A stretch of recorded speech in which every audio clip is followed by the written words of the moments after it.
Baba yaxshimisiz? Assalomu alaykum. Yaxshi, yaxshi, ahvollarim yaxshi. Tinchmisiz? Yaxshi. Mana Kattaqo'rg'ondan keldim.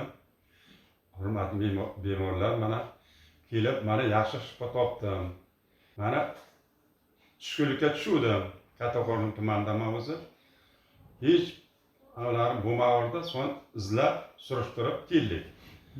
Mana shu klinikaga mana yaxshi, Xudoga shukr, hamma tomonim yaxshi ketyapti. Zo'r sog'lom bo'lib, mana bir kun, 1,5 kun degan, bir kun qildilar, mana 1,5 kun deganda sog'lom ketyapman. Bir shifokorlarga rahmat, ming rahmat.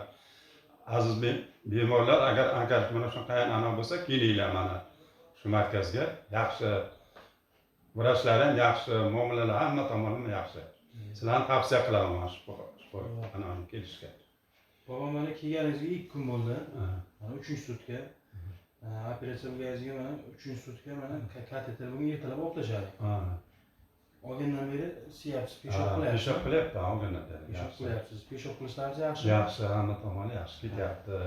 Endi sizga eslatma beraman. Endi operatsiyadan keyin eslatma degan narsalar bor. O'sha eslatmalarni qo'lga olib chiqamiz, mana shu narsalarga amal qilasiz.